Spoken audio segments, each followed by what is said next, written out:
Oi, gente, tudo bem? Bem-vindos ao primeiro episódio deste podcast de política e economia que fiz. Sou Pedrito Martim, o gringo que sabe de economia e política, e hoje vamos falar sobre dois temas que na semana passada vocês brasileiros ficaram escutando em todos os jornais, em todos os TVs, em todo lugar. E é o tema da taxa de juros e a briga entre o presidente Lula e o Banco Central. E dois, a visita que o presidente Lula fez nos Estados Unidos, em que ele se encontrou com o presidente Joe Biden. E, obviamente, discutiram coisas como a guerra na Ucrânia, a batalha pela democracia, as fake news e o Fundo da Amazônia.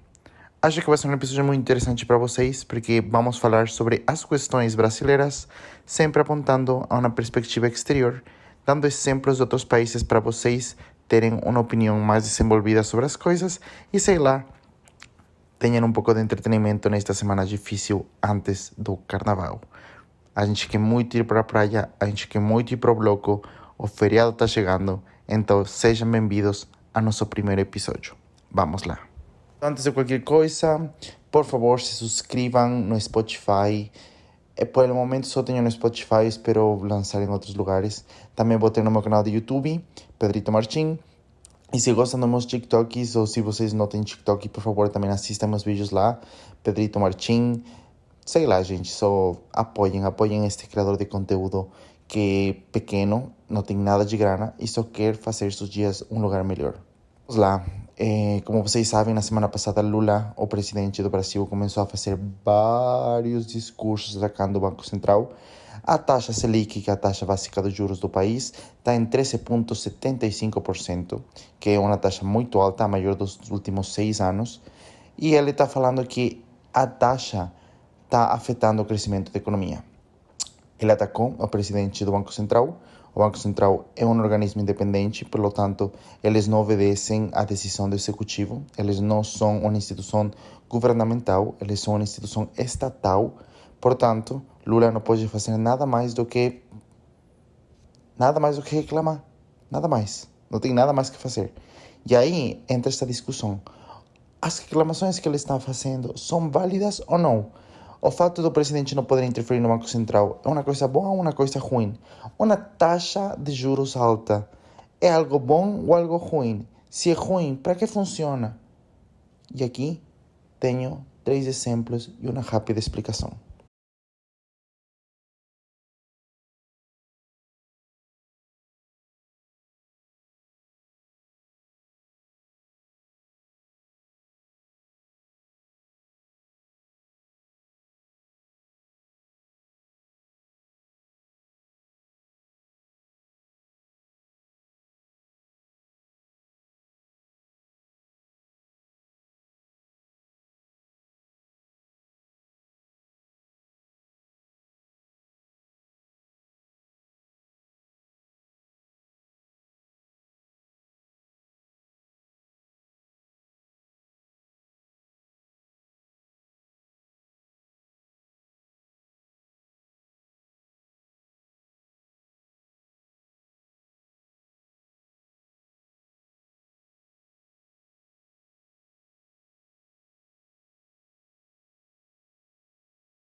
Acho que falei demais na primeira parte, mas eu tô aprendendo aí. Gente, semana passada Lula também fez sua primeira visita para os Estados Unidos. Isso depois de já algumas aparições com pessoas importantes, né, do mundo, né? Ele se encontrou com o chanceler alemão que veio aqui de visita ao Brasil, o chanceler do país mais poderoso da Europa, né? Também ele se encontrou com o presidente da Argentina, subiu o IFF, né? Nada importante, mas Alberto Fernandes se encontrou com o presidente do Uruguai, Lacalle Pou. E também se encontrou nesse comitê que ninguém se interessa da América Latina e o Caribe.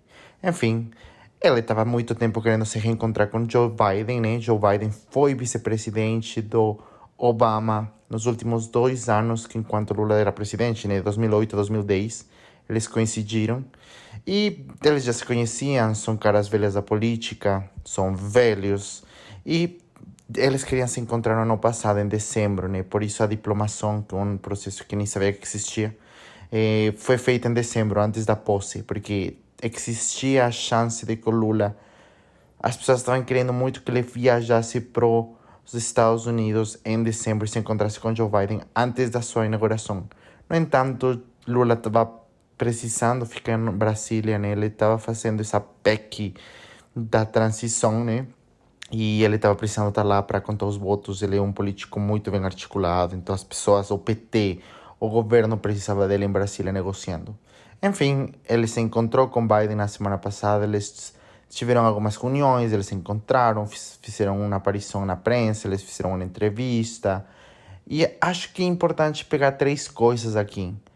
Primeiro, Lula é uma pessoa muito conhecida por ser extremamente diplomática. Cara, o fato é isso. O Brasil sempre foi potência diplomática, não é uma coisa que Lula criou.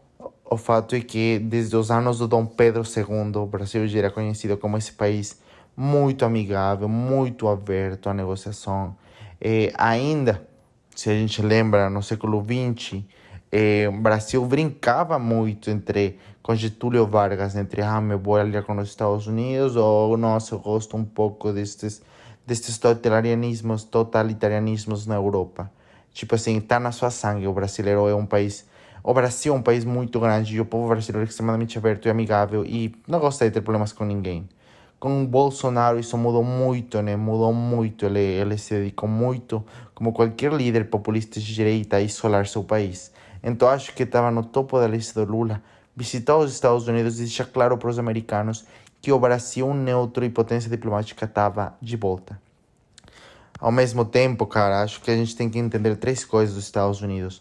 Primeiro, Joe Biden, na minha opinião, hoje é um dos presidentes centro-esquerda mais progressistas da história. Tipo, os democratas, gente, não são um partido de esquerda.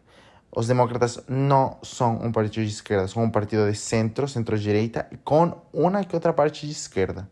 Tanto assim que, se vocês veem, Lula tirou foto com vários congressistas do Partido Democrata, mas todos faziam parte do pequeno grupo chamado de Squad. Se encontrou com Alexandre Ocasio-Cortez, se encontrou com Bernie Sanders, tirou foto com as amigas de AOC, a Cori Bush, e eles são só uma parte muito pequena do partido. Eles atraem muito voto, eles atraem muita atenção, eles são muito famosos, mas eles não representam o Partido Democrata. O Partido Democrata está composto também por pessoas muito moderadas, muito conservadoras, para o estándar brasileiro, pessoas que seriam aqui muito de direita.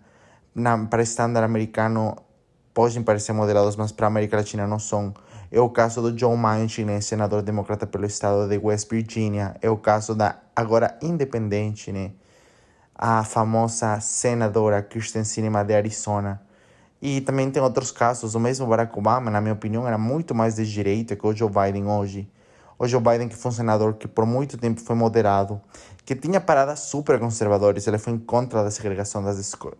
De base, né? Teve uma política nos anos 80 e 70 que queriam, para misturar as escolas públicas, estavam querendo que os ônibus passassem pelos bairros pretos e traíssem esses estudantes para escolas públicas com maiorias brancas.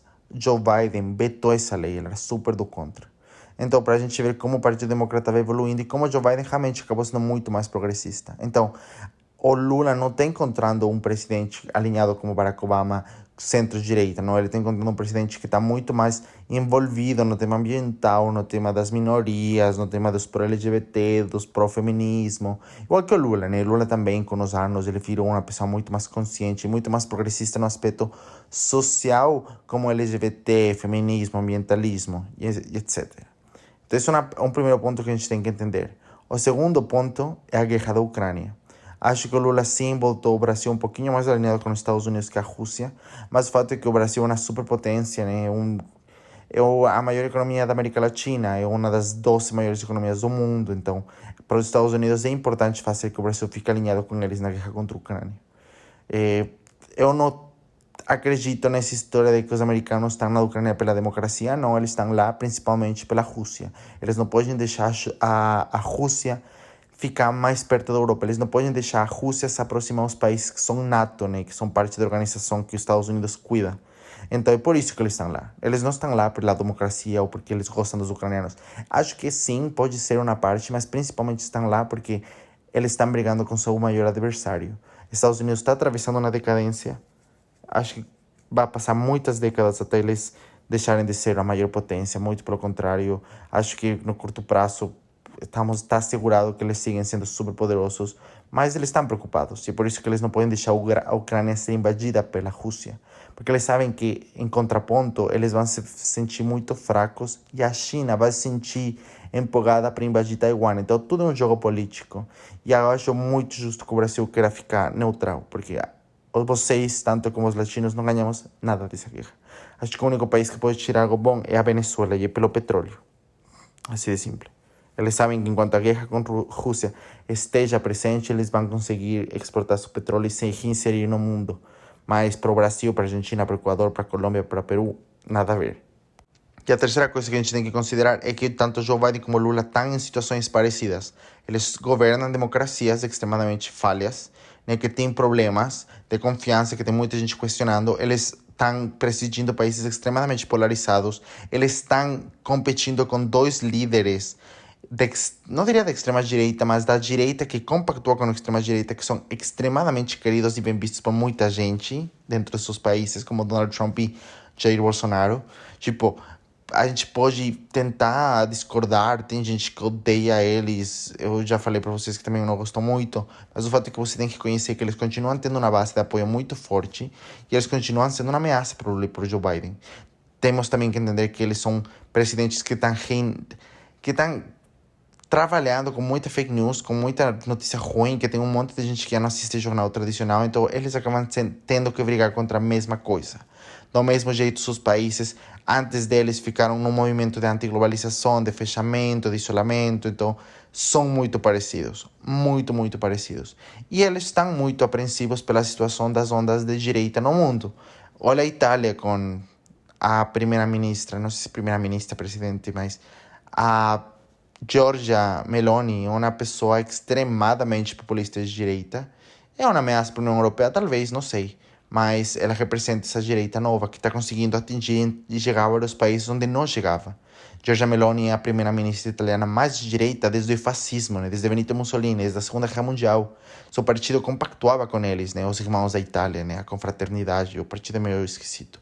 Na Espanha, o Vox, o partido de direita, extrema-direita, está ganhando muita força. Na França, o Macron, que é um presidente de centro, que não é de esquerda, está sofrendo muita crítica. Na Nova Zelândia, a Jacinda Ardern, que era considerada a política progressista mais famosa e mais querida do mundo, ela teve que deixar sua posição de primeira-ministra, porque ela sabe que nas eleições, com ela na liderança, iam perder. Seu partido liberal ia perder. Então, cara, a gente está atravessando esse momento em que os políticos que governam países, democracias como Brasil e Estados Unidos, que têm muita oposição e não são tão populares como eram antes, eles se veem na necessidade de trabalhar juntos. E é por isso que Lula e Joe Biden estão tão próximos. Não sei o que vai acontecer com os Estados Unidos. Acho que Donald Trump lá está muito mais desgastado que Jair Bolsonaro aqui por agora. Acho que Jair Bolsonaro, com tudo o que está acontecendo nas investigações, pode ser que ele fique nos Estados Unidos por muito mais tempo, mas o fato é que o Lula começou uma presidência já muito difícil. Joe Biden foi muito beneficiado no começo de seu mandato pela vacina, né? Ele vacinou todo o país em 6 meses. a economia estava reabrindo, acabou o lockdown, então sua taxa de aprovação no começo da administração era muito mais alta do que é hoje. No Lula, realmente a gente vê uma estagnação, não vai melhorar nem piorar.